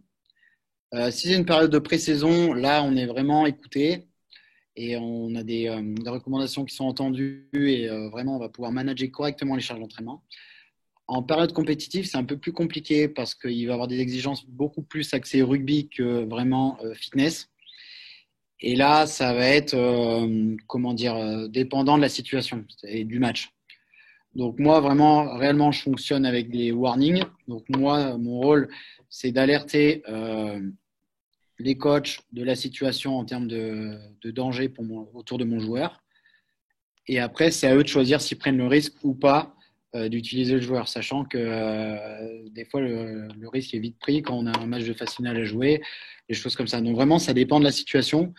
Mais on a quand même un staff très participatif ici et très à l'écoute. Et pour ma part, moi, ça se passe très bien sur la communication, la communication et la prise en compte de mes recommandations. Super, vous m'entendez? Oui, c'est bon. Ouais, merci beaucoup pour ta réponse. Avec plaisir. Merci beaucoup. Donc, du coup, on est un peu. Est-ce qu'on a encore le temps? On a peut-être le temps pour encore une question qui est de la part de Monsieur Guillot, si on peut lui donner la parole. Oui, bonjour, vous m'entendez? Bonjour. Vous m'entendez? Oui, on vous entend. Vous m'entendez? Vous m'entendez? Oui, on vous entend. Vous pouvez poser votre question. Moi, je vais faire pareil, je vais la poser. Monsieur Guillot demandait,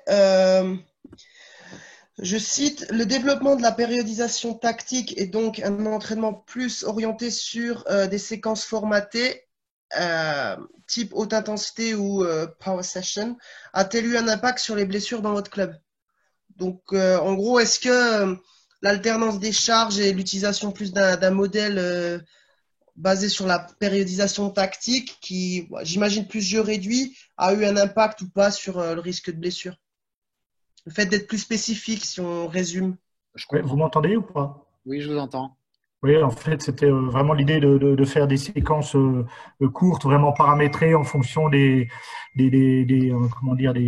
distances courues en sprint, tout ce qui concerne vraiment la haute performance. Et en fonction de vos données, est-ce que ces entraînements vraiment plus calibrés ont eu un impact positif sur la diminution des blessures?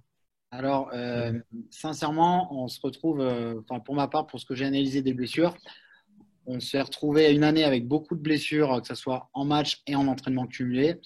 Là, on se retrouve quand même avec beaucoup de blessures plutôt orientées sur des phases de match et peu à l'entraînement. Donc, mon échantillon de blessures, pour moi, ne me permet pas de juger actuellement, de dire que sur ces phases-là, ça va impacter plus ou moins la survenue de blessures. Sachant que l'apparition, la mise en place du suivi des blessures et l'apparition vraiment du système vraiment de coller à l'activité rugby de façon très précise, on l'a vraiment mis en place depuis 2 ans, vraiment de façon de recul, c'est ça. Donc, j'ai pas assez de recul pour vous dire ça tout de suite. D'accord. Ok, mais ça serait intéressant de faire le point là-dessus, effectivement. Merci beaucoup. Merci pour votre réponse. Merci beaucoup. Vincent, encore merci. On va devoir passer au suivant. Tu peux rester avec nous. Hein. Mais bonne continuation pour la saison qui arrive. Merci. Au revoir. Bientôt. On va attaquer notre dernière présentation de la journée qui va être co-animée par Jean-Baptiste Paquet et Adrien Vachon, qui sont tous deux du Stade Rochelet. Jean-Baptiste est le préparateur physique du centre de formation et Adrien est étudiant en thèse avec le format CIFRE qui lui permet de réaliser sa thèse dans une structure sportive et de réaliser une activité de recherche en parallèle. Donc, ils vont nous présenter la thématique de l'affûtage dans le rugby. Donc, messieurs, vous avez la parole. C'est à vous. Je vais attaquer. Bonjour à toutes et à tous. Merci beaucoup à la Fédération pour l'organisation de ce webinaire et particulièrement à Julien Pissionne de nous avoir invités et de nous permettre d'échanger nos idées avec l'ensemble des participants. C'est toujours très enrichissant ce partage d'expérience. Merci aux deux intervenants qui ont été, notamment Vincent, très pratique dans son intervention. C'est ce qu'on va essayer d'être aussi.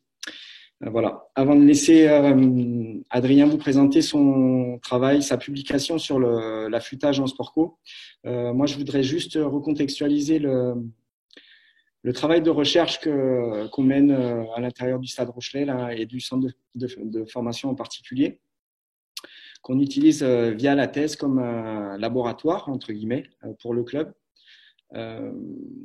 On a choisi, avec Adrien et son directeur de thèse, Laurent Bosquet, une thématique de thèse assez globale, à savoir le grand thème de la thèse, c'est la capacité à répéter les efforts spécifiques au rugby, et avec un focus tout particulier sur l'évaluation de cette capacité qui, pour nous, est un facteur de performance.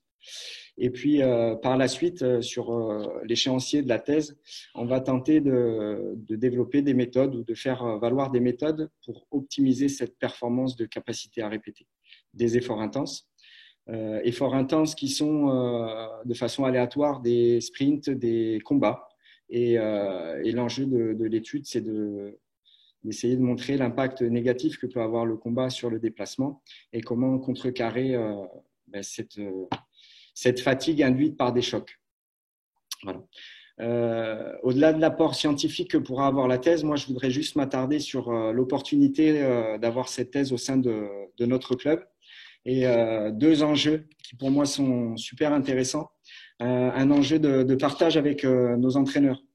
Il faut savoir qu'on a un staff assez complet sur le centre de formation avec deux entraîneurs un entraîneur 3/4, un entraîneur avant qui sont à temps plein avec nous. Et puis, l'utilisation de la méthode de recherche nous permet à la fois d'objectiver nos méthodes d'entraînement actuelles, mais aussi de tester des perspectives d'évolution dans l'entraînement, et notamment dans l'entraînement combiné de rugby couru et cette alternance avec des phases plus statiques de combat.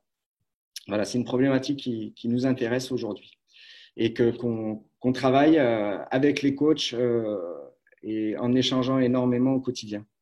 Le deuxième enjeu, il est avec nos joueurs qui sont des joueurs en formation et qui sont sujets de manip de thèse. Et je pense que c'est une opportunité pour eux, une opportunité parce qu'ils ont l'accès à des outils technologiques tels que les GPS, les cardio, différents outils d'évaluation de la performance. Et à travers cet échange avec Adrien, on arrive à leur faire donner du sens aux données. Voilà. Et moi, je veux attirer l'attention sur ça, c'est que si le joueur comprend ce qu'on est en train de lui faire faire, il le fera de façon bien plus efficace. Et si on construit avec lui et avec les entraîneurs ce modèle d'entraînement, il devient à la fois cohérent et nos méthodes d'entraînement, joueurs, entraîneurs, préparateurs physiques, deviennent à ce moment-là efficaces. Voilà, je pense que le temps est compté dans l'entraînement et dans la formation, et l'efficacité, je dirais même l'efficience, est de plus en plus importante. Voilà. Ça, c'était le message que je voulais faire passer par rapport à la traduction et l'apport de la science dans des clubs, voilà, dans le nôtre en tout cas. Et je vais vous laisser avec Adrien vous parler un peu plus scientifique, voilà, avec sa dernière publication sur l'affûtage en sport co. Bonne présentation, Adrien. Merci JB pour le lancement, c'est parfait. Donc, je vais essayer de faire rapide. On arrive à la fin du webinaire. Comme a dit JB, l'affûtage, c'est vraiment un élément qui fait partie d'un projet global autour de la capacité à répéter les efforts. Donc là, sur la présentation, je vais essayer de faire deux choses. C'est faire un peu un état des lieux des connaissances et faire un parallèle entre les connaissances liées à l'affûtage en sport individuel qui ont été largement démontrées et voir ce que nous, on sait sur les sports collectifs. Et après, vous montrer comment on a utilisé, comment on va utiliser ces connaissances-là au stade. Donc, juste un premier point pour poser le contexte.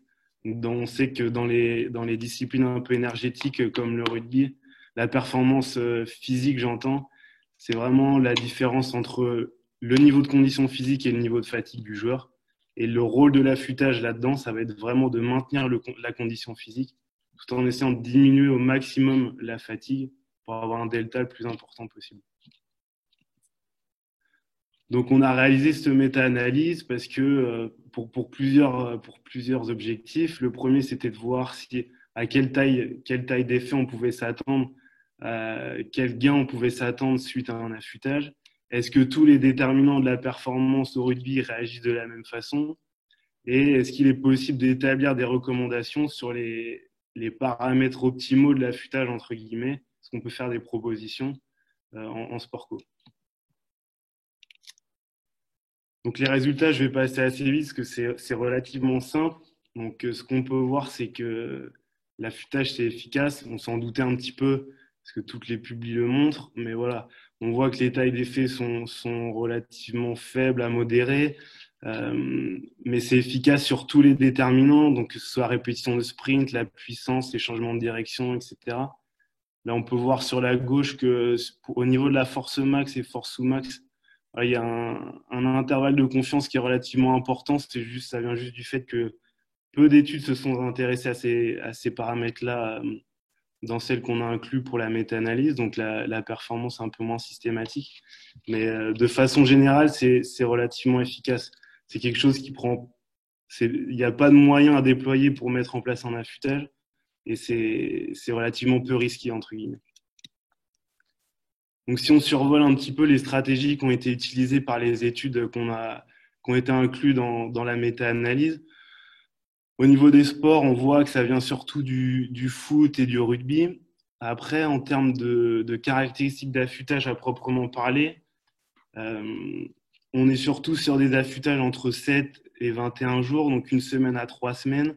La fréquence d'entraînement pendant l'affûtage, donc soit elle est maintenue, soit elle est légèrement diminuée, l'intensité est toujours maintenue. Et il y a une réduction du volume qui est un petit peu variable. La mise en place d'une surcharge, c'est pareil, ça varie un petit peu. Et le type d'affûtage varie aussi. Donc on va essayer de faire le tour de tout ça pour pouvoir proposer des petites recommandations. Alors, on a vu en fait qu'à la fin de notre méta-analyse que malheureusement, si on s'intéressait à chaque modérateur, entre guillemets, c'est-à-dire la durée, l'intensité, etc., la méta-analyse, elle ne nous permet pas de proposer des recommandations viables en termes de statistiques.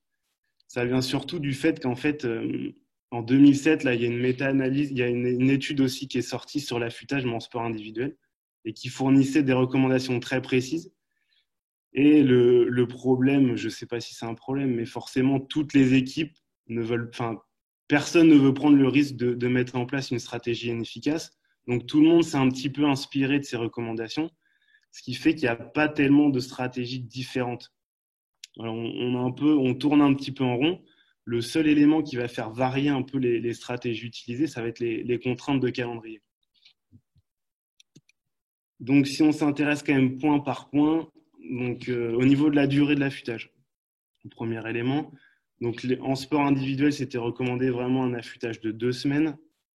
Ce que nous, on a pu observer en sport co, c'est qu'on a cette étude de Bruno Marié qui est intéressante, dans le sens où lui, avec des joueurs de rugby à 7, donc il a mis en place un affûtage de 3 semaines, mais avec des points de passage à 7 jours, 14 jours et 21 jours. Et ce qu'il a observé, c'est qu'on a des effets à 7 jours et on a des effets à 14 jours. Et surtout, 80% en fait, des performances piques de ces joueurs sont apparues dans ces 2 premières semaines. Donc ça, c'est un premier point. Le deuxième, c'est une étude d'Aaron Coutts qui est un peu plus vieille, mais qui avait mis lui en place un affûtage de 7 jours. Donc il a observé des bénéfices, des gains sur ces tests, mais il conclut quand même qu'il pense que si l'affûtage avait été un petit peu plus long, les gains auraient été plus intéressants.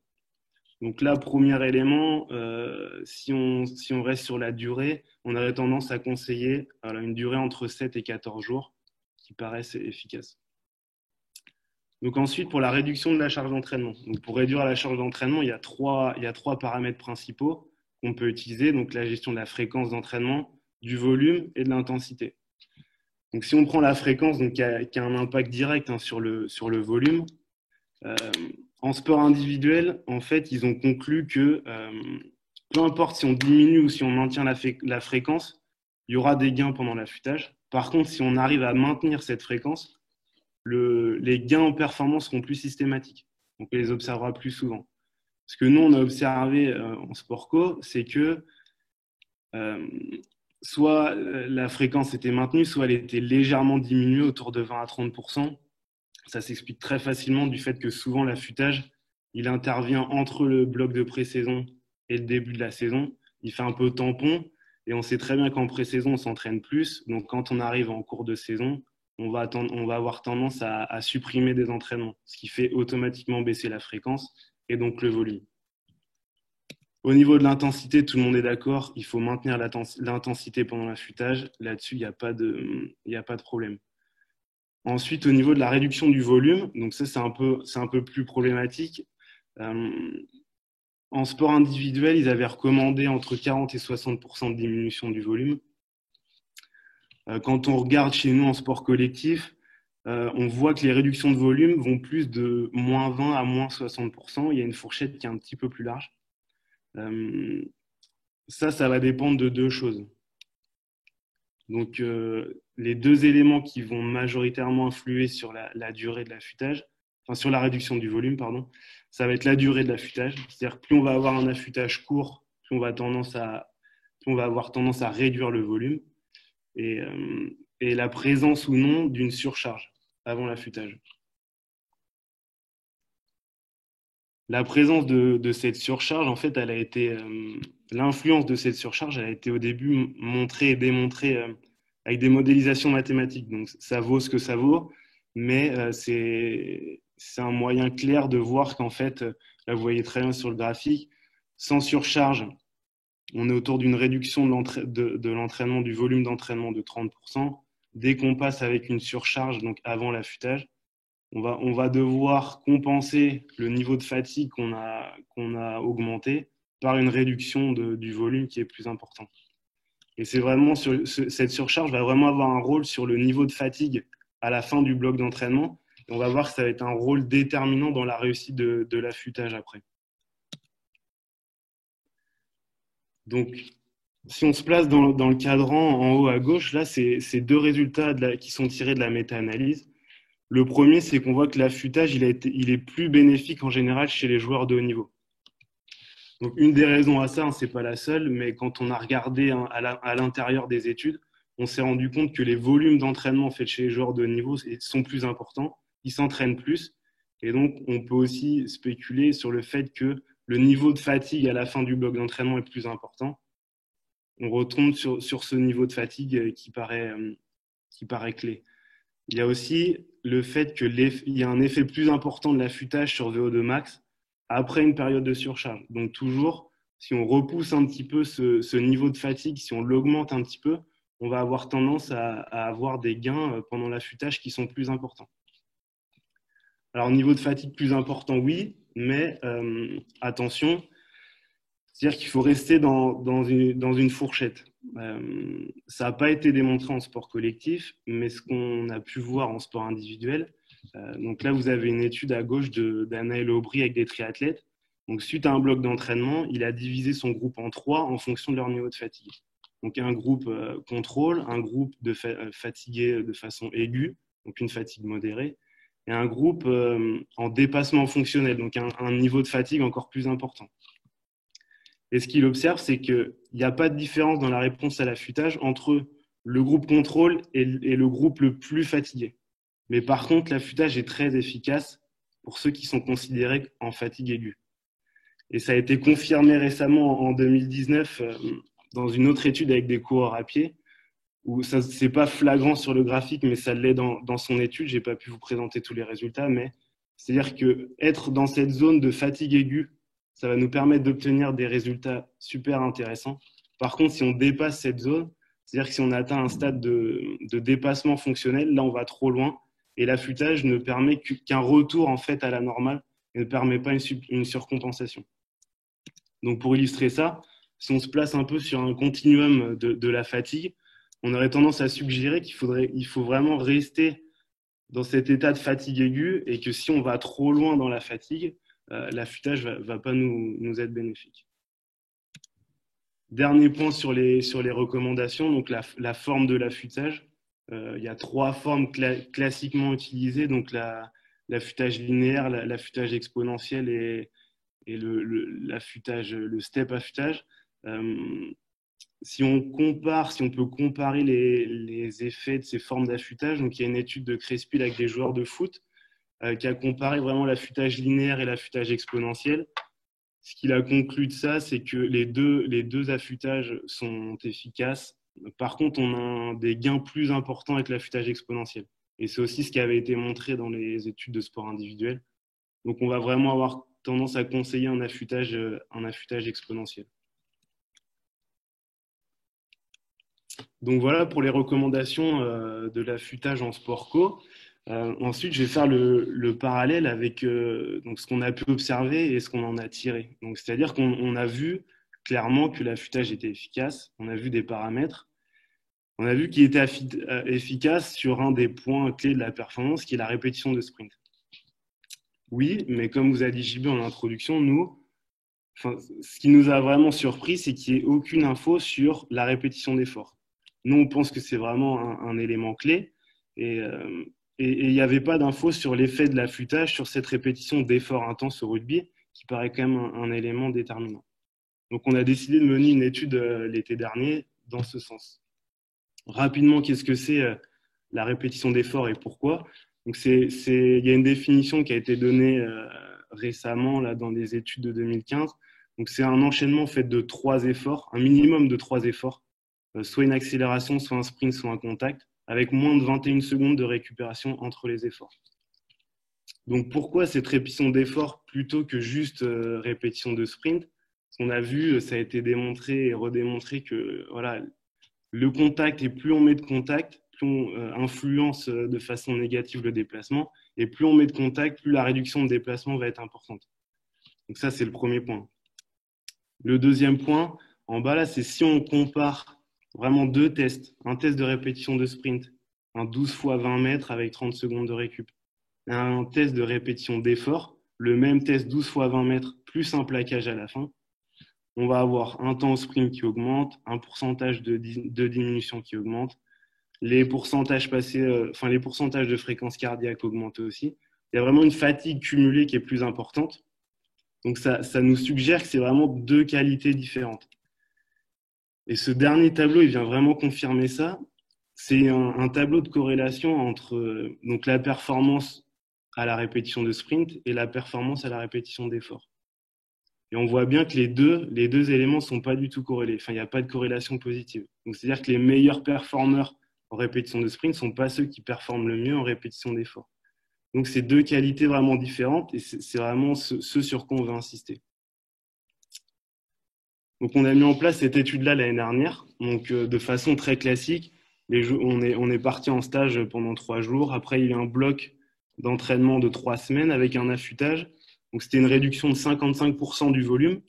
Il y avait une petite réduction de la fréquence qui était de l'ordre de 20% avec un maintien de l'intensité et une forme exponentielle. On a fait un POM, c'est un test cardio au début. On a refait ça à la fin et on a mesuré notre performance avant et après l'affûtage. Le test, rapidement, je vous montre, c'est voilà, un départ à 0 qui est suivi par un sprint de 20 mètres, sprint max. Après, l'athlète, il a une zone de 10 mètres pour décélérer. Il se place, un plaquage. et un retour actif. Et tout ça départ toutes les 30 secondes, 12 fois. Donc, ça fait un test de 6 minutes en tout. Ce qu'on retient, vraiment l'indice principal, c'est le temps total au sprint. Donc, c'est le cumul de ces 12 sprints.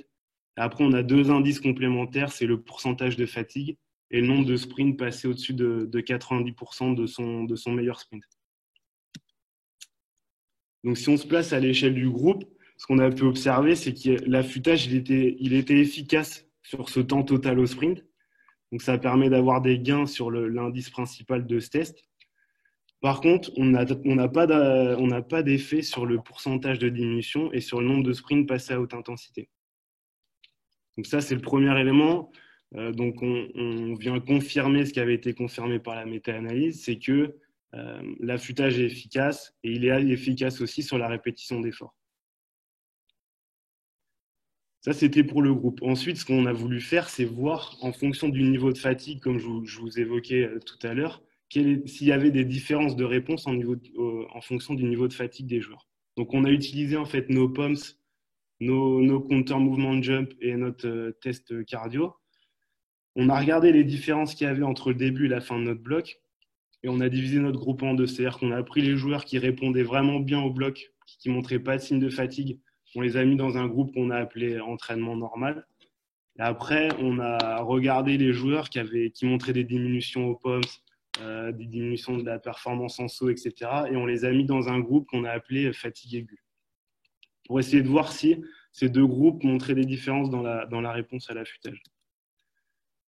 Donc, ce qu'on a observé là, c'est le petit encadré en rouge. Donc, pour le groupe qui était considéré comme normalement entraîné, donc peu de fatigue a priori, l'affûtage il a permis donc un gain de 1,5% avec un écart type qui recoupe 0, donc on n'est pas loin de pas grand-chose. Et le groupe fatigué, lui, il a montré des gains de 5%. Donc, a priori, on aurait tendance à dire que le groupe fatigué a quand même plus amélioré sa performance. Et quand on se place sur ce petit graphe en bas, là, donc là, je vous ai mis le MD, c'est une valeur au-delà de laquelle on considère que la variation de performance est vraiment intéressante. En dessous, on n'en tient pas trop compte. Donc, on voit bien que le groupe fatigué a dépassé ce MD, donc on est content. Par contre, si on regarde à l'intérieur de ce groupe, il y a vraiment deux types d'athlètes. Donc, il y a des athlètes qui ont un affûtage vraiment bénéfique avec des gains importants. Donc, pour eux, l'affûtage qu'on a proposé, il a vraiment semblé optimal, ou il a vraiment induit des gains qui sont intéressants. Par contre, on a quand même des athlètes dans ce groupe-là pour lesquels les gains ont été nuls, faibles, voire nuls. Donc, étant considéré comme fatigué, on peut se dire qu'on avait, vous voyez, la flèche de tout à l'heure, on avait peut-être dépassé un peu ce stade de fatigue aiguë. Donc, les athlètes étaient plongés dans un stade de fatigue trop important et l'affûtage de 7 jours qu'on a mis en place leur a pas permis de montrer une surcompensation bénéfique.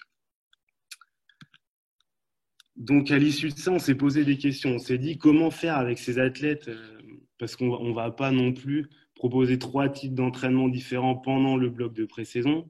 On est d'accord que l'équipe, toute l'équipe suit le même entraînement ou à peu de choses près. Donc, quelle piste pour ces athlètes les plus fatigués? Le premier, c'est est-ce qu'on doit réduire la charge d'entraînement de façon plus importante pendant l'affûtage? Donc, a priori, non, parce qu'il y a des études qui ont montré qu'une réduction de la charge trop importante, donc au-delà de 60%, ça n'accélère pas le processus de récupération. On prend le risque de se sous-entraîner, c'est-à-dire qu'on ne maintient plus le niveau de condition physique, mais il aura tendance à commencer à diminuer. Et puis, il y a aussi le fait qu'il faut garder du temps pour s'entraîner au niveau du rugby. Parce qu'à l'approche des premiers matchs, si on dit au coach on va réduire l'entraînement de 80%, je pense qu'ils vont nous regarder de travers. Donc ça, a priori, on oublie. Le deuxième point, c'est est-ce qu'on peut faire un affûtage plus long? Donc oui et non. Oui et non dans le sens où on a vu qu'on pouvait conseiller d'aller jusqu'à 14 jours. Après, dans les faits, est-ce que c'est possible? Dans des pré-saisons où on a entre 6 et 7 semaines avec un stage parfois d'une semaine, si on doit affûter pendant 2 semaines, ça ne laisse pas beaucoup de temps au milieu. Donc, on s'est demandé, est-ce qu'optimiser la récupération pendant cette période d'affûtage serait pas la bonne solution? Donc, on pense que oui, dans le sens où ça a été montré que sur les affûtages de courte durée, donc plutôt inférieurs à 10 jours, le processus de surcompensation, il se fait surtout grâce à la récupération musculaire et pas tellement aux adaptations que l'affûtage a pu provoquer. C'est tout simplement ce que l'athlète a bien récupéré. Donc l'idée, la perspective pour nous cette année, ce qu'on va mettre en place, c'est de reprendre notre protocole à l'identique. Et pendant cette période d'affûtage, on va aller essayer d'y glisser un protocole de récupération pour aller chercher ces athlètes qui étaient les plus fatigués et leur permettre à eux aussi d'avoir des gains assez importants. Donc voilà, je finis juste sur ce diapo. S'il y avait un message à retenir, c'est que donc l'affûtage, vous ne prenez pas de risque si vous en mettez un en place de façon générale. On conseille une diminution progressive, le volume à décider en fonction de votre durée et du niveau de fatigue de vos joueurs.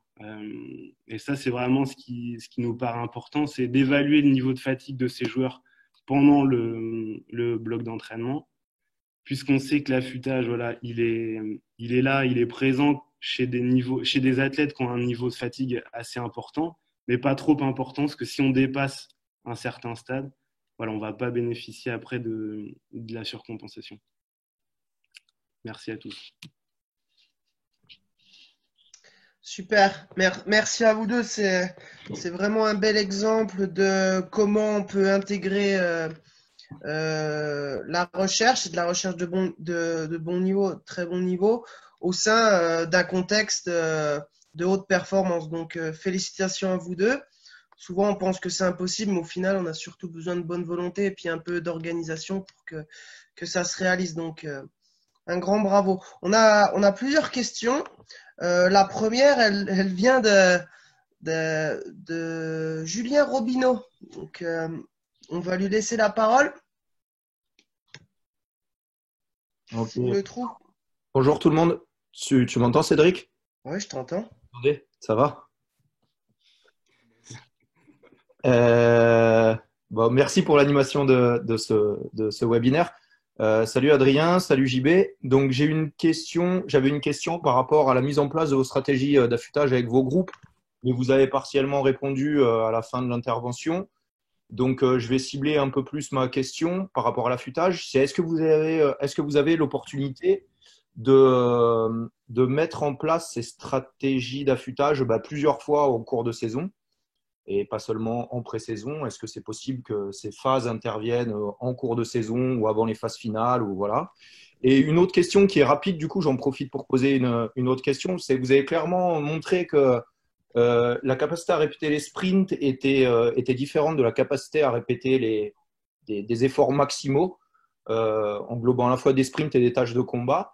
Donc, concrètement, quelle stratégie d'entraînement vous adoptez pour optimiser cette capacité à répéter des sprints, mais pas que, et aussi donc des sprints et des tâches de combat, quoi. Voilà, j'espère avoir été clair sur mes questions. Yes. Comme toujours, tu l'es, Julien. Merci de ta question. Je vais répondre à la première. Alors, on a fait la manip sur la pré-saison estivale. On devait en refaire une parce que le format de notre championnat le permet. On devait en faire une après cette coupure qu'on a et donc une autre intersaison qu'on a entre février et mars. Mais le contexte de cette année ne nous a malheureusement pas permis de poursuivre la manip, la deuxième manip d'entraînement et d'affûtage également.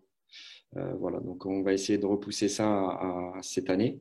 Donc on en recommence une suite à la pré-saison estivale et on espère, mais on est encore en attente du format du calendrier de la compétition e-sport pour pouvoir le proposer une nouvelle fois et avoir une bipériodisation sur l'année, si c'était ça que tu voulais savoir. Je vais laisser Adrien répondre à la deuxième. On a quelques pistes qu'on veut explorer sur cette répétition d'efforts. Ouais, comme tu dis, Juste, c'est intéressant parce que vraiment, là, le but du travail de recherche qu'on fait pendant la tête, c'est d'essayer de toucher un peu tous les domaines auxquels on peut avoir affaire pendant l'entraînement. Donc là, l'affûtage, ça fait partie plutôt de moduler la charge d'entraînement. Donc il y a les stratégies de récupération qui vont venir s'ajouter. Et le dernier point qu'on a envie d'aborder, sur lequel on veut voir, enfin, on veut regarder, c'est vraiment les contenus d'entraînement. Et quels contenus seraient les plus adaptés pour développer cette capacité à répéter les efforts.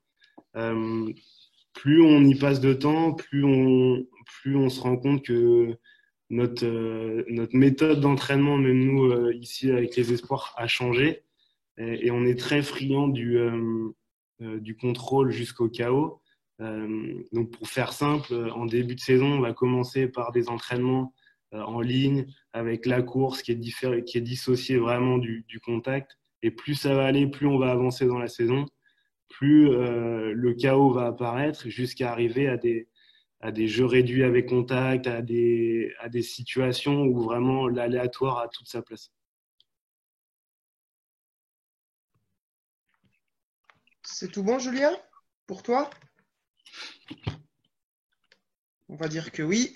Merci de votre réponse. On enchaîne sur une deuxième question qui est assez intéressante de la part de Kevin Julien. Si on peut lui donner la parole. Oui, bonjour messieurs. Bonjour. Merci beaucoup pour votre intervention qui était vraiment très intéressante. J'avais une question qui concerne l'aspect psychologique. Est-ce que vous le prenez en compte dans votre étude, sachant qu'un joueur à qui on dit tu finis un petit peu plus tôt l'entraînement, ou il y en a un au moins dans la semaine, va pouvoir profiter un peu plus de sa famille ou quoi, il sera du coup un peu plus reposé, frais dans sa tête. Est-ce que vous le prenez en compte dans votre étude pour les performances, ou est-ce que ça fait l'objet d'autres études? Alors, c'est une perspective. L'aspect psychologique, je vous avouerai que ce sera le prochain versant de notre recherche parce que c'est pour nous un facteur de performance et d'optimisation des effets de l'entraînement. Maintenant, dans nos formats d'entraînement, on s'entraîne quasiment uniquement le matin. Donc, on a vraiment une régulation de l'entraînement et nos joueurs sont mis dans les meilleures dispositions pour s'entraîner. Voilà, il faut savoir qu'on a la chance d'avoir une école privée au sein du club qui nous permet vraiment d'organiser l'école parce qu'elle est présente et elle est primordiale dans notre double projet, mais d'organiser l'école autour de l'entraînement. Ça veut dire qu'on peut bénéficier des meilleures plages d'entraînement dans la journée. Voilà. Mais oui, c'est une perspective d'évolution et de recherche au niveau psychologique parce qu'on est persuadé que la psychologie du sport est un facteur plus que primordial dans la performance. D'accord. Merci beaucoup pour votre réponse. Merci beaucoup pour la question, c'était super. On va s'arrêter là-dessus. Donc, merci à vous deux. C'était un super bel exemple de comment intégrer la recherche au quotidien et on espère que ce genre de travaux vont se multiplier. Encore félicitations. Merci à vous deux. Merci pour l'invitation. C'était super. Merci. Ok, on est sur la fin. Moi, j'ai fini mon boulot. Je vais donner la parole à Julien Pissionne qui va conclure. C'était une belle opportunité. Merci beaucoup et à bientôt tout le monde. Oui, en effet, merci et surtout bravo à tous les participants. Je dois dire que j'ai presque même été bluffé par la richesse du contenu présenté par tout le monde aujourd'hui et notamment par nos collègues qui travaillent au quotidien dans les clubs professionnels. On connaît bien les contraintes qu'il y a et malgré tout le niveau d'expertise qu'ils ont pu mettre en avant. Donc un grand bravo à Vincent, un grand bravo à Adrien. Je pense que vous avez de l'avenir et j'ai hâte de pouvoir continuer à bosser avec vous. Félicitations JB pour le travail que tu fais au club et cette culture que tu mets en place et je t'en félicite. En effet, on voit qu'on est dans une ère nouvelle et avec l'apparition même de nouveaux métiers, vous avez bien mis en évidence. Les challenges qu'il y a, qui ont bien été mis en valeur aussi par Dan sur comment maîtriser toutes ces données pour en tirer une information pertinente, facile et simple pour aider à la décision. Et ça a été bien mis en évidence. Et donc, je vous remercie tous. Je remercie aussi tous les participants qui ont été encore une fois nombreux, qui ont pu poser des questions riches et avec des échanges également pertinents. Merci à toi, Cédric, pour l'animation qui était parfaite. Donc, je pense que je miserai sur toi à d'autres occasions aussi. Voilà. Je vous dis à la semaine prochaine, jeudi prochain, 16h30. D'ailleurs, avec un thème qui sera encore en parfaite cohérence avec ce qui est présenté jusqu'à présent. C'est-à-dire que on va du coup, grâce, je suppose aussi à l'apport de ces connaissances et technologies, puis développer des programmations qui sont de plus en plus spécifiques en lien avec les exigences plus globales de l'activité, en lien avec le jeu. Et donc, du coup, on va traiter des problématiques liées à la préparation physique intégrée, au jeu réduit, comment j'intègre aussi des séances plus HIIT et comment dans un environnement rugby professionnel, je vais programmer tout ça. Et quelque part, la programmation devient presque un art et une expertise à part entière. Et donc, on traitera de tous ces éléments-là sous l'égide un petit peu de ce qu'on dit à l'heure actuelle, la fameuse périodisation tactique. Et donc, on traitera de ça et on s'appuiera sur des collègues du foot, et notamment Mathieu Lacombe qui nous exposera, il nous présentera sur le plan scientifique les connaissances pour avoir un aperçu un peu plus précis de ce que c'est que cette périodisation tactique. Et puis, encore une fois, des retours d'expérience de collègues de clubs, de collègues d'équipe de France sur ces thématiques-là. Donc, je vous donne rendez-vous jeudi prochain, 16h30, pour un prochain webinaire. Et je vous dis à tous à bientôt. Et encore une fois, merci et bravo à tous les intervenants. À bientôt.